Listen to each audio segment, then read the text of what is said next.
The first battle was over in 4 hours. Not 4 hours of sustained fighting. 4 hours from the moment the Vethkorum fleet entered the engagement envelope to the moment the Human Command Authority issued the withdrawal order. Inside those 4 hours, there were approximately 40 minutes of actual combat, and in those 40 minutes the human force lost 9 ships and the Vethkorum lost none. And the withdrawal was not a retreat in the tactical sense, because a retreat implies that holding the position had been a viable option at some point during the engagement, and it had not been. The withdrawal was the correct response to a situation that had been incorrectly assessed before the engagement began. The assessment had said the position was defensible. The position was not defensible. The assessment had said the force differential was manageable. The force differential was not manageable. The assessment had said the human fleet doctrine would perform within projected parameters.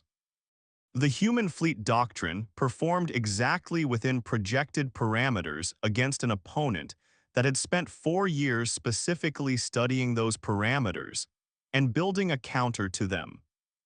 General Amara Osaivarda received the engagement report at 3:40 station time. She read it twice. She noted, in the margin of the physical copy she kept for reasons no one had ever successfully asked her to explain, 3 words. The words were, "They knew us." She filed the report. She went to the tactical bay. She spent 4 hours alone with the engagement records and a cup of coffee that went cold before she touched it. When she came out, she told her staff, "We are not fighting them again until we understand what they know." Her chief of staff said, "We have 11 more engagements scheduled in the next 40 days. She said, "Then we have 40 days to understand what they know." She did not explain further. She went back to the tactical bay. The second battle happened on day 14, not day 40, because the strategic situation did not cooperate with the 40-day assessment plan, and the Vethkorum advance did not pause for the Human Command Authority to finish its homework. The second battle was in the Veth-Sorath corridor, which was a transit lane of significant strategic importance, and losing it was less acceptable than losing the first position, and the general committed the force that was available because available was what the situation offered. The second battle lasted 3 hours. The human force lost 7 ships. The Vethkorum lost 1. She read that report at 6:12 station time. She made a different note in the margin. The note said they adapted to our adaptation. She had changed the fleet formation between the first and second battles. She had changed the approach vector. She had changed the communication protocol. She had made 6 specific changes based on the analysis of the first battle, and all 6 changes had been countered. Not countered the way you counter something you are seeing for the first time. Countered the way you counter something you anticipated. She called her intelligence chief in the morning. She said, "They have our doctrine." He said, "We assumed that possibility." She said, "I do not mean they have studied our doctrine. I mean they have our current doctrine. They knew about the changes I made between Battle 1 and Battle 2. They knew before we got there." He was quiet for a moment. She said, "Find the source." He found the source in 11 days. It was not espionage in the traditional sense, not an informant, not an intelligence agent with access to command documents. It was something more diffuse and harder to address. The human military command had been operating for 2 years in a strategic environment that overlapped significantly with the Vethkorum's sphere of operations. And in those 2 years, through the ordinary exchange of information that comes with joint exercises, shared operational theaters, and the 47 small interactions that military forces have with each other in adjacent space, the Vethkorum had accumulated a picture of human military thinking that was comprehensive, current, and detailed. Not stolen, accumulated. Through observation and inference and the patient analysis of everything that the human military had done in 2 years of activity in shared space. They had been watching. The general read the intelligence chief's report. She said, "How long have they been watching?" He said, "Our best assessment is the full 4 years of their conflict preparation timeline, before we knew there was a conflict coming." She said, "They have 4 years of observation." He said, "Yes." She said, "And we have had approximately 3 weeks of active engagement analysis." He said, "Yes." She said, "And in 3 weeks we have lost 16 ships and they have lost one." He said, "Yes." She was quiet. She said, "What do we have that they have not been watching?" He said, "I do not understand the question." She said, "4 years of observation means 4 years of watching what we do. It does not mean 4 years of watching what we are capable of doing. What capabilities do we have that we have not used, have not exercised publicly, have not demonstrated in the shared operational theaters where they were watching?" He thought about it. He said, "There are classified development programs, systems that have not been field tested in observable conditions." She said, "I need the full list." He gave her the full list. She spent 2 days on it. Then she said, "This is not the answer." He said, "The systems are significant. Several of them would." She said, "I know what they would do. They are still systems. They are still things. What I am looking for is not a thing they have not seen. What I am looking for is a pattern they have not modeled." He said, "A pattern." She said, "They have watched what we do for 4 years. They have built a model of how we think. Every decision I make, every formation I choose, every adaptation I implement, they have a framework that predicts it. Not perfectly, but well enough." She said, "I cannot beat their prediction by doing something they have not seen me do. I can beat their prediction by doing something that does not fit the framework they use to predict me." He said, "And what does not fit the framework?" She said, "I do not know yet. That is what I am working on." The third battle happened on day 22. She had not finished working on it. She committed the available force because the available force was what the situation demanded, and she did not have the luxury of declining engagements until she had solved the problem. The third battle lasted 2.5 hours. The human force lost 6 ships. The Veth Quorum lost 2. She read the report and made a note. The note was longer this time. It said, "They are getting faster." The counter-adaptation in Battle 3 came in the first 40 minutes. In Battle 2, it came in the first 70. They are shortening the adaptation cycle. The framework is becoming more responsive. She thought about that for a long time. She thought, they are not learning faster. The framework is maturing. Every engagement gives them more data and the model becomes more accurate with more data. The adaptation is faster because the model is better. She thought, the model will continue to improve with every engagement. If I keep fighting the way I am fighting, the model will eventually become accurate enough to counter everything I do before I do it. She thought, the only way to beat a maturing model is to give it data that breaks the model. She thought, what data would break their models? She thought about that for 11 days. The fourth battle happened on day 33. The available force was different from the previous 3 battles. She had received reinforcements, a squadron of 17 ships that had not previously been in this theater. She integrated them into the formation in the standard configuration because the standard configuration was the one that used them most effectively, and she had not yet solved the problem. The fourth battle lasted 6 hours. The human force lost 4 ships. The Veth Quorum lost 6. She read that report at 2:15 station time, and she read it 3 times. She had expected to lose at approximately the rate she had been losing. The reinforcement had not changed the underlying problem, the framework was still accurate, the model was still predicting her decisions, the Veth quorum was still adapting faster than she was. But she had lost 4 and they had lost 6. She went back through the engagement records hour by hour. The variance happened in hour 3. The 17 reinforcement ships integrated into the standard formation had performed well in hours 1 and 2.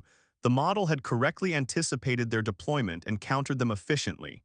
In hour 3, the squadron commander had deviated from the planned formation response. Not wildly, a specific adjustment to a local engagement condition that was tactically sound and within the bounds of authorized deviation. A thing a competent squadron commander did in a fluid engagement. The model had not anticipated it. The Veth quorum response in hour 3 was delayed by 11 minutes while they recalibrated. In those 11 minutes, the human force had achieved 3 tactical outcomes that were not in the planned engagement timeline.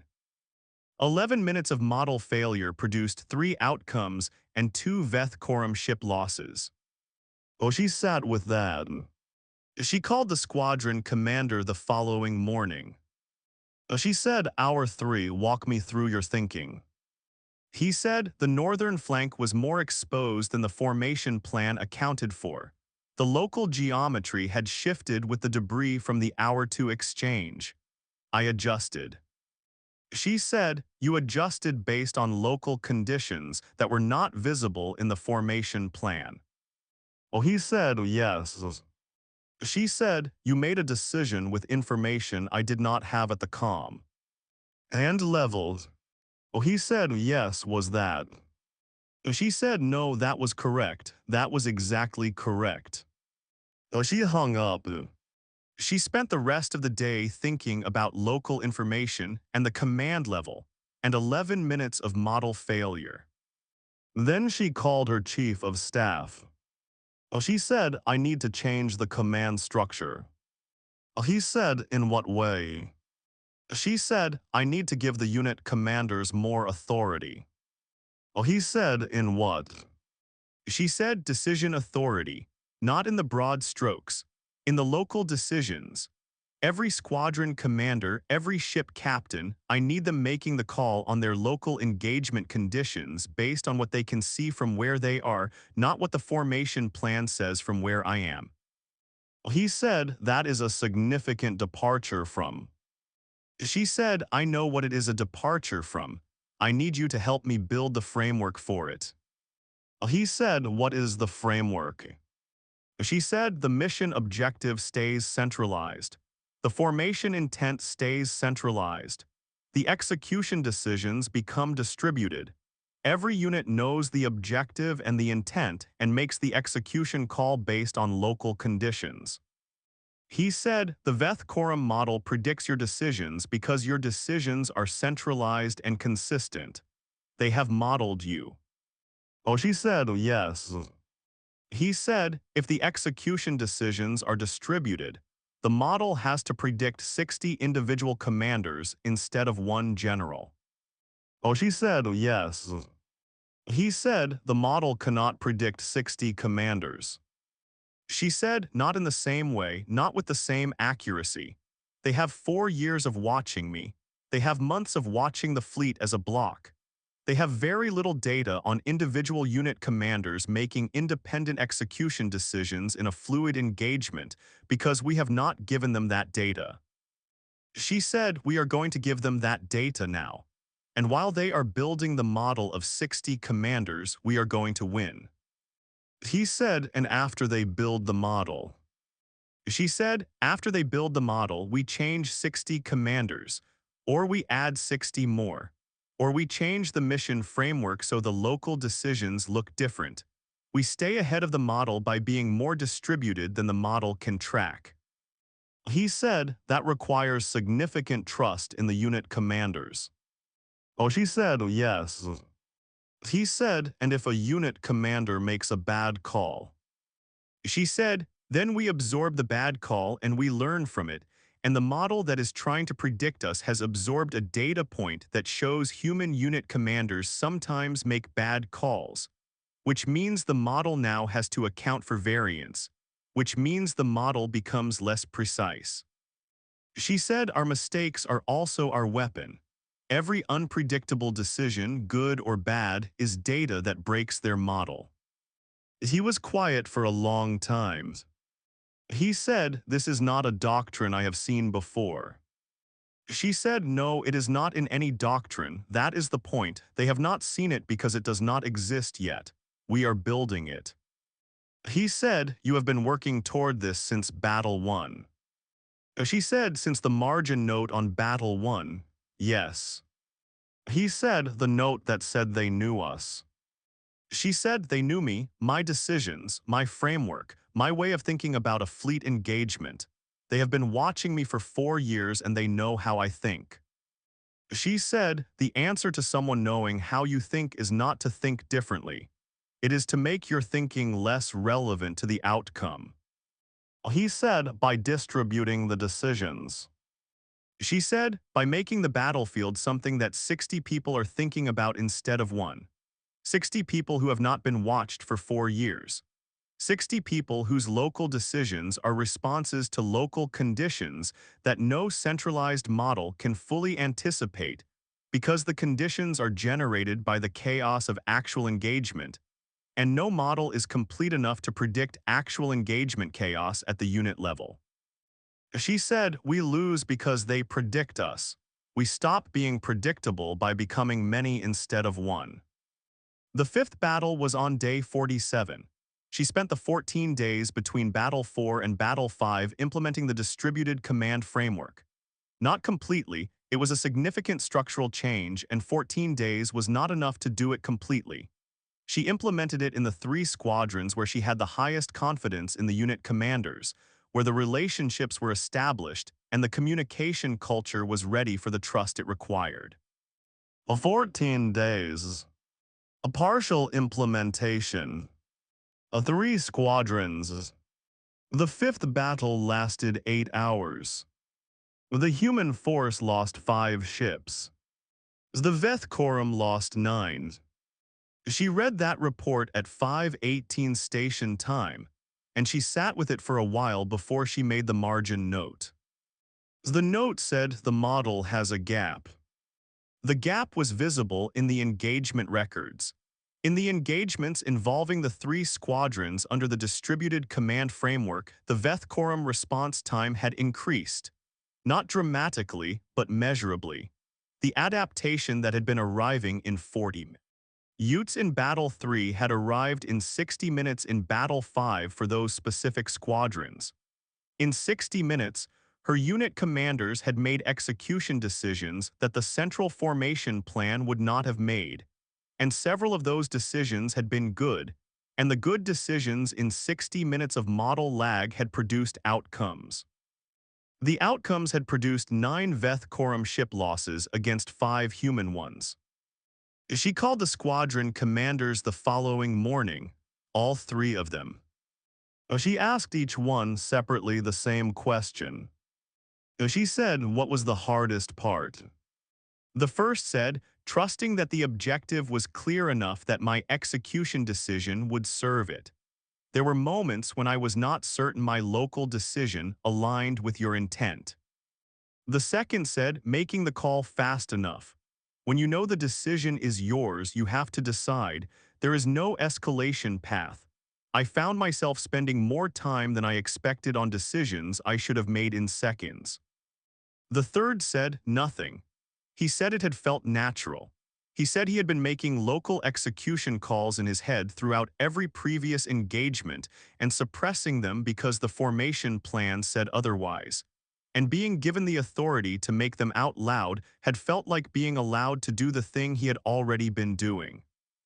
She thought about that for a long time. She thought about 60 unit commanders who had been making local execution calls in their heads and suppressing them because the formation plan said otherwise. She thought about 60 suppressed calls per engagement, across 22 engagements, in a conflict that had lasted 7 months. She thought, I have had the distributed decision-making capacity for 7 months. I have been centralizing it. She thought the framework I was using was not a limitation of the people in it. It was a limitation of how I was using the people in it. She did not make a margin note about that. She sat with it privately and she carried it, and it became the thing underneath everything she did in the next 6 months. The sixth battle was on day 59, full distributed command implementation. All squadrons, all ship captains, every unit commander in the fleet, one briefing on mission objective and formation intent. 0 formation plan for execution. The execution was theirs. She spent the battle at the command station watching. Not directing, watching. It was the hardest thing she had done in 31 years of military service. The sixth battle lasted 11 hours. The human force lost 3 ships. The Veth Quorum lost 14. She read the report at 7:30 station time. She made no margin notes. She called all 60 unit commanders into a session the following morning. She said, "Tell me what you did and why." They talked for 4 hours. She listened to all of it. At the end, she said, "You have been doing this in your heads for 7 months." Most of them said some version of yes. She said, "I am sorry it took me this long to ask." What followed the sixth battle was not a series of victories. The Veth Quorum adapted. They had been watching for 4 years and they were capable and their model was sophisticated and they adjusted to the distributed command framework with the speed and rigor that had made them effective from the beginning. The seventh battle was more contested than the sixth. The eighth was harder still.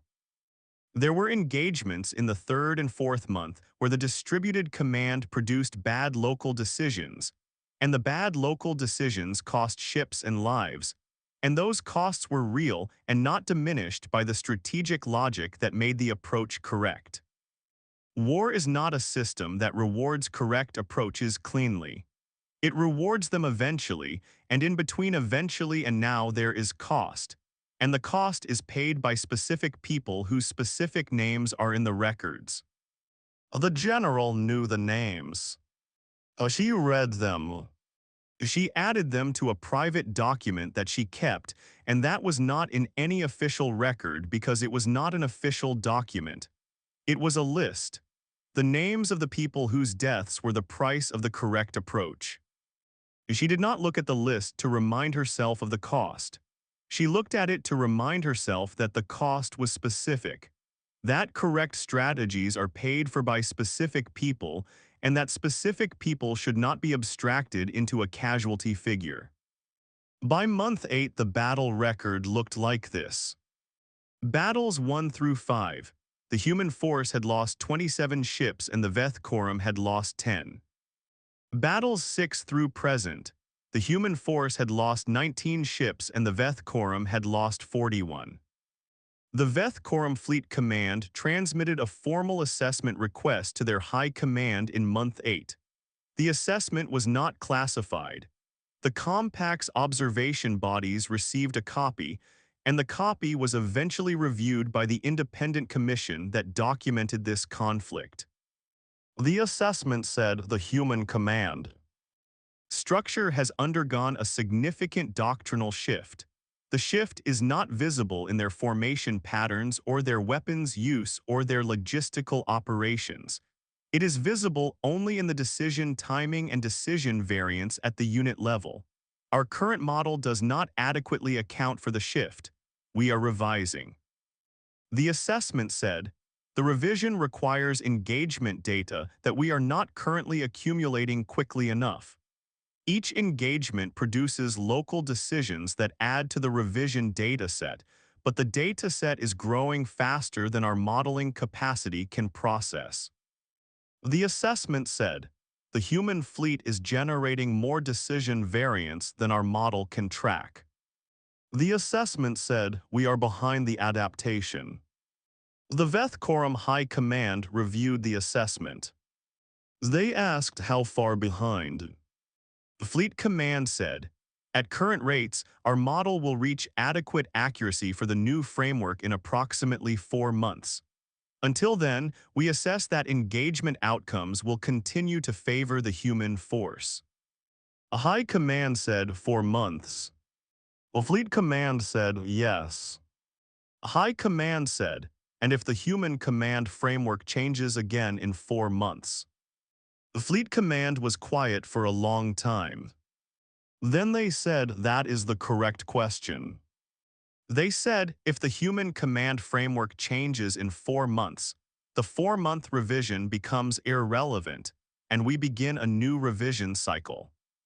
They said our assessment is that the human command is aware of this dynamic. A High Command said mining. They said, meaning the human general understands that the advantage of the distributed framework is time-limited, that we will model it eventually, and that the strategic approach she is using is not a fixed solution. It is a method for staying ahead of the model. They said the method requires continuous change. The advantage exists in the gap between what the model currently accounts for and what the human command is currently doing. As long as the human command can change faster than the model can adapt, the gap exists. They said we need to determine whether we can close the gap faster than she can widen it. A High Command said, "Can we?" Fleet Command said, "I do not know, that is the honest answer. She has demonstrated a capacity for structural change that we have not previously encountered in an opponent. The doctrinal shift in Battle 6 was not a tactical adjustment, it was a fundamental reorientation of the command structure. Tactical adjustments we can model. Structural reorientations are harder." They said tactical adjustments tell us what she is doing. Structural reorientations tell us what she is becoming. We do not have a good model for what she is becoming. A High Command said, "Explain." They said the central model of a commander's behavior is built from their past decisions. Past decisions reflect past structure. When the structure changes, past decisions become partially irrelevant as predictors. The model has to be rebuilt on the new structure's decision patterns, which requires new data. They said every time she changes her structure, we need new data. The data collection takes time. The time is the gap. They said if she changes her structure frequently enough, we spend all our time collecting data and none of our time ahead of the model. They said we think she understands this. A High Command said, "Does she change the structure frequently?" They said she changed it once significantly 7 months into the conflict. We do not know how often she intends to change it. A High Command said, "How do we find out?" They said we ask her. This was not a joke. The formal communication was sent through the Compact's diplomatic channel, which was still operational despite the conflict because the Compact's diplomatic channels maintained operational integrity regardless of the conflict status of their member civilizations. It was a professional query addressed to the human general from the Veth Quorum Fleet Command. It said, "We have been studying your doctrinal approach for 4 months, and we have a professional question about the structural change you implemented in Battle 6. The general read it. She wrote back the response said, "I am happy to answer one question."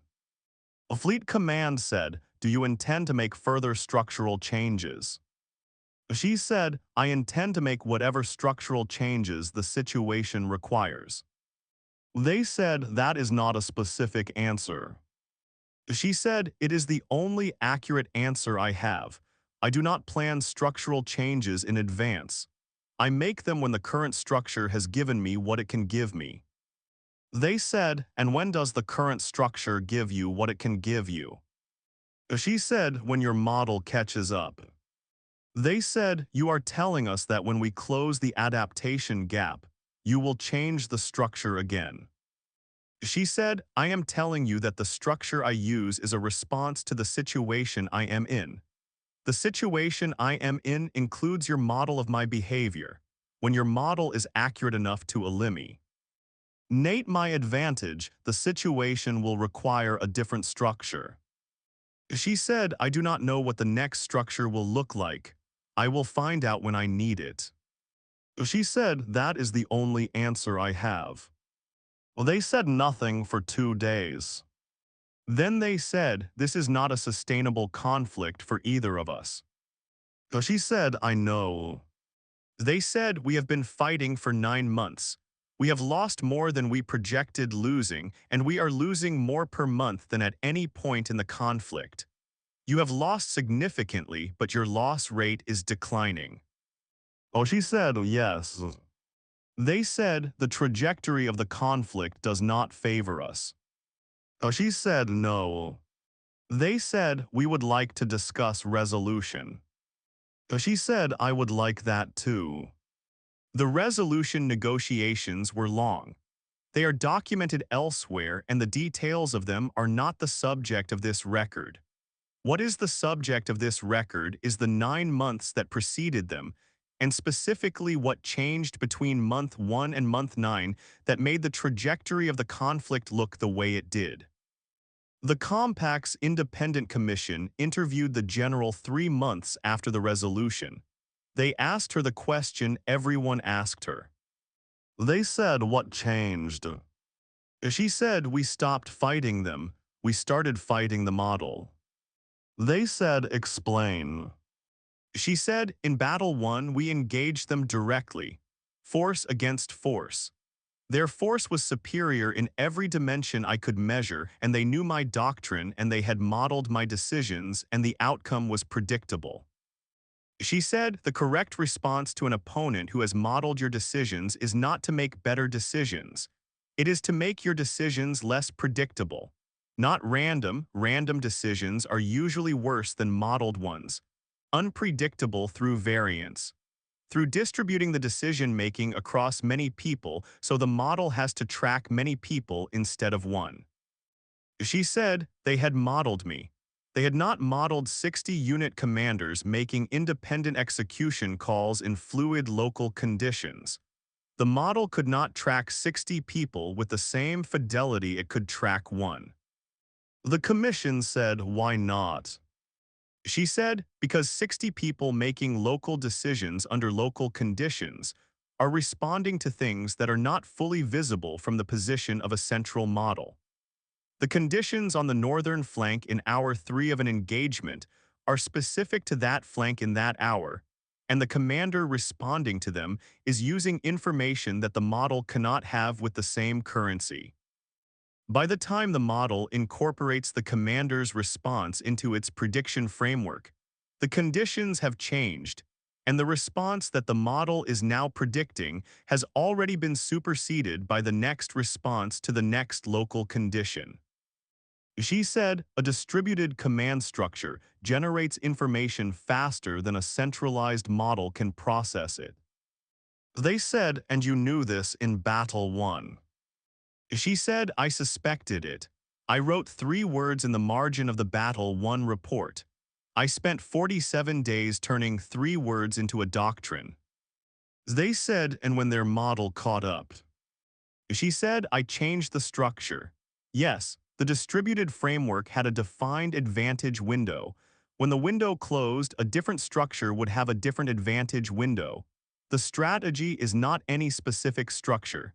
The strategy is the willingness to change the structure when the situation requires. They said, and you would have kept changing it. Oh, she said indefinitely, yes. They said they knew that. She said, yes, I told them. They asked me directly. They said, and they chose to negotiate rather than continue. She said they are rational. They ran the calculation. Continuing would require their model to catch up to a structure that I would change before they caught up. The catch-up game has a cost. The cost accumulates. At some point, the cost of the catch-up game exceeds the cost of resolution. She said they did that calculation and they arrived at resolution. They said, and if they had not. She said we would have continued. We would have found the next structure. We would have fought until one of us reached the resolution calculation. They said you were willing to continue indefinitely. She said I was willing to continue until the situation changed. The situation was always going to change. Either they would reach the resolution calculation or we would reach a limit we could not extend past. Those were the two outcomes. She said the first outcome arrived first. They said you bet on the first outcome arriving first. She said, I bet on being harder to model than they could sustain modeling. That is a bet I thought we could win. They said, why? She said, because modeled things are predictable and predictable things can be planned for, and planning for a thing gives you the advantage over the thing. And the only defense against that advantage is to be harder to model. The only way to be harder to model is to be many instead of O. Ni, and to change how the many operate before the model catches up. She said, I think we can always be harder to model than anyone can sustain modeling. I think that is a human characteristic. We do not stay the same thing long enough to be fully modeled. They said we adapt. She said we do more than adapt, we restructure. We do not just respond to the situation differently. We change how we are organized to respond to the situation. That is different from adaptation. They said it is slower at first. She said, yes, the first year was very hard, every battle was a loss. We were fighting their strength with our weakness and every engagement confirmed the weakness. She said the first year had to be what it was. We needed the data from the first year. The 5 battles before Battle 6 were not failures, they were the analysis period. They said you lost 27 ships in the analysis period. She was quiet for a moment. She said, yes, I know the names. I will know them for the rest of my life. Those losses are not what I call them in tactical language. In tactical language, they are the cost of building a framework that I did not have at the beginning. In every other language, they are people. She said, the first year was hard because hard is sometimes what the analysis requires. She said, the thing that changed was not the first battle or the 6th battle. The thing that changed was the margin note on the Battle 1 report. They said 3 words. Oh, she said they knew us, yes. She said, I spent 47 days turning those 3 words into the question, what do they not know? And then I spent the next 9 months making sure they never had enough time to find out. They said that is the whole story. She said that is the whole story. She went home. She was the last one out of the building that day, which was not unusual. The staff had learned not to wait for her. She stopped at her office. She looked at the private document she kept, the list of names. She read through it slowly. She closed the document. She went home. What changed in the first year was not a weapon, not a technology, not a strategic resource that arrived at the critical moment and shifted the balance. What changed was a general who read an engagement report at 3:40 station time and wrote 3 words in the margin and then spent 47 days turning those 3 words into a question, and then spent the rest of the conflict answering the question, and who understood that the answer to being known was not to become unknowable but to be many, and to keep changing, and to trust the people around her with the decisions that were theirs to make. 3 words. They knew us. The rest was the work. It was always the work.